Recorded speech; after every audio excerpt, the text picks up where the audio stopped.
ത്രിയേക ദൈവത്തിൻ്റെ വന്യതിരുനാമത്തിന് മഹത്വം ഉണ്ടായിരിക്കട്ടെ. കഴുകനെക്കുറിച്ച് വേദപുസ്തകത്തിൽ പല ഭാഗത്തും രേഖപ്പെടുത്തിയിരിക്കുന്നു. കഴുകനെ പോലെ പുതുകി വരുത്തക്കണമെന്ന് പ്രവചനത്തിലുണ്ട്.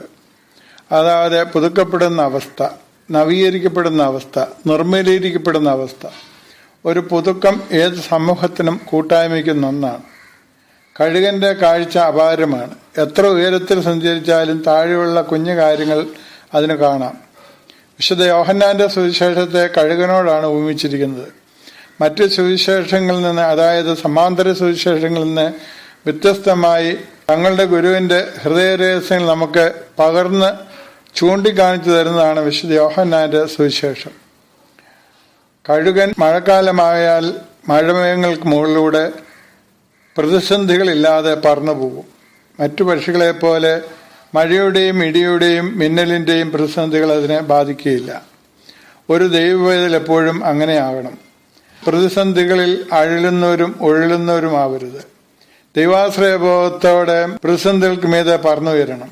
ഗരുഡനും കഴുകനെ പോലെ തന്നെയാണ്. ഇവ രണ്ടിൻ്റെയും പ്രധാന ശത്രുവാണ് സർപ്പം. ഇവ രണ്ടും സർപ്പത്തെ റാഞ്ചിയെടുത്ത് മുകളിലേക്ക് പറക്കും. ഭൂമിയിൽ വെച്ച് നേരിടാൻ പോയാൽ വിജയിക്കുകയില്ല. ഭൂമിയിൽ നിന്ന് പറന്ന് പൊങ്ങിയാൽ സർപ്പം നിസ്സഹായനാണ്. ദൈവവചനം അതുണ്ടാകണം. സർപ്പത്തെ, അതായത് പിശാചിനെ, അതിൻ്റെ മാളത്തിൽ നിന്ന് കൊത്തിയെടുത്ത് ദൈവസന്നിധിയിലേക്ക് പറക്കണം. ആന്തരികവും ബാഹ്യവുമായ പൈശാചിക ശക്തികളെ നമുക്ക് നേരിടാനുണ്ട്. അതിന് പ്രാർത്ഥനയും ധ്യാനവും ഉപവാസം കൂടിയേ തീരൂ.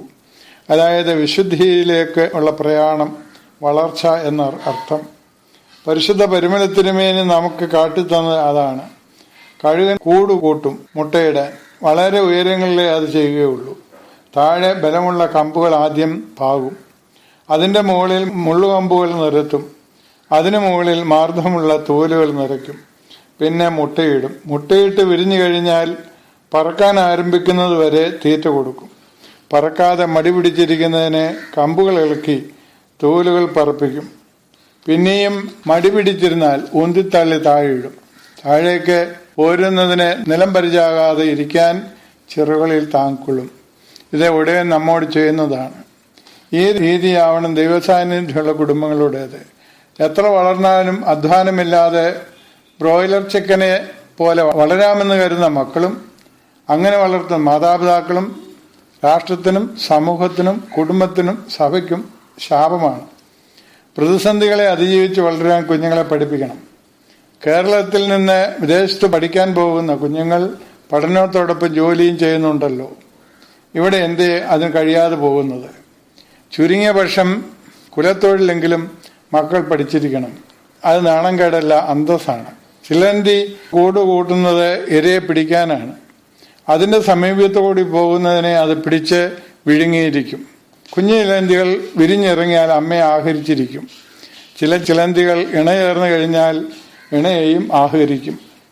ചിലന്തിക്കെല്ലാം അവനവനിസമാണ്. സ്വന്തം വയറ്റിൽപ്പഴുപ്പ് മാത്രം. സ്വന്തം കാര്യം സിന്ദാബാദ്. അവിടെ കുടുംബത്തിലെ പിന്തുടർച്ചയ്ക്ക് അഭ്യസനമില്ല.